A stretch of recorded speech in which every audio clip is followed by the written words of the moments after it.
దేని పిలిచాడు? ఆయన ప్రియ కుమారుని సహవాసానికి. కాబట్టి రండి, మనం దేవుని పాదాలు పట్టుకుందాం, దేవునితో ఫెలోషిప్ ఏర్పాటు చేసుకుందాం, ఫ్రెండ్షిప్ ఏర్పాటు చేసుకుందాం. రెండవది, సంఘ సహవాసం, ఆత్మీయ నాయకత్వం యొక్క సహవాసాన్ని కోల్పోకుండా జాగ్రత్త పడదాం. నువ్వు సేవకుడువైనా, సేవకురాలువైనా సరే, సువార్థికుడువైనా, మీకు తెలుసా అద్భుతమైన సేవ జరిగించినటువంటి డిజిఎస్ దినకరన్ గారి గురించి మీకు తెలుసా? పెద్ద ఆయన నిద్రించాడు. ఎంతమంది తెలుసు డిజిఎస్ దినకరన్ అనే దైవజనుడు? విడి రోజుల్లో ఆయన సువార్త కూటాలు పెట్టి సువార్త సభల్లో వాక్యం చెప్పి ఆదివారం వచ్చినప్పుడు ఒక సంఘానికి వెళ్ళి ప్రభు బల్లో చేయేస్తాడంట. ఒక చిన్న సంఘానికి వెళ్ళి ప్రభు బల్లో చేయేస్తాడంట ఆయన. అది వాస్తవం, నిజంగా. నేను దేవుని సన్నిధికి వచ్చాను, ఇప్పుడు నువ్వు కాపరివి, నాకు ఉపదేశం చేయాలి, నీ ఉపదేశం నేను వినాలి, నాకు రొట్టె విరిచి నువ్వు ఇవ్వాలి, నేను అందులో పాలు పంపులు పొందాలని వాక్యాన్ని వాక్యానుసారంగా నిలబెట్టుకున్న వ్యక్తులు వాళ్ళు. ఈరోజు కొంచెం గుర్తింపు వస్తే చాలు, కొంచెం ఆధిక్యత ఎవరిని లెక్క చేయడు, ఒకటితో నాకేందనుకుంటా. ఏం తెలుసు నాయనా నీకు?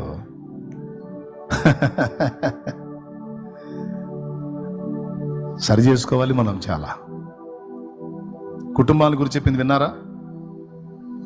సహోదరా నోవహు లాగా ఉండాలి, సహోదరి నోవా భార్యలాగా ఫ్యామిలీని కట్టుకోవాలి. ఎప్పుడు చెడు అనేది ఎప్పుడు ప్రవేశించింది నోవా ఫ్యామిలీలో? ఆమె వెళ్ళిపోయిన తర్వాత హాము అనే వాళ్ళ లైఫ్లోకి వచ్చింది పాపం. ఆ తర్వాత మళ్ళీ మానవ జాతి మొత్తాన్ని వెళ్ళటం మొదలుపెట్టింది. కాబట్టి మనం భక్తిని కాపాడుకున్నట్లు రాకడకు మనం మాత్రమే కదా, మన ఫ్యామిలీస్తో సహాయపడాలి. నీ పిల్లలకి ఇప్పటి నుంచే చెప్పు, దైవవాక్యం చెప్పినట్టు ఇదిగో అందరి డబ్బు ఒక్కరి అధీనంలోకి వెళ్ళిపోతుంది అన్నది నెరవేరుతుంది. అందరి చేతుల్లో కరెన్సీ నోట్లు కనబడటం మానేస్తున్నాయి, తగ్గిపోతున్నాయి, ఇంకా ఉండే కొన్ని ఇంకా పూర్తిగా అయిపోతుంది.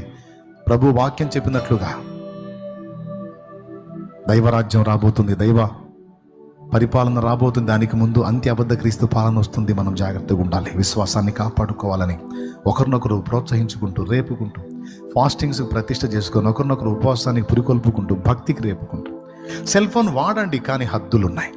వాక్యం వినండి, దాని ద్వారా నీకు వచ్చే ఒక పాటో మాటో విను, దాన్ని అంతవరకు వాడి పక్కన పెట్టు. ఆర్థిక లావాదేవీలు ఉంటే అంతవరకు వాడు, పక్కన పెట్టు. ఇంకా నీదైనా సమాచారం ఉంటే అంతవరకు చూడు, పక్కన పెట్టు.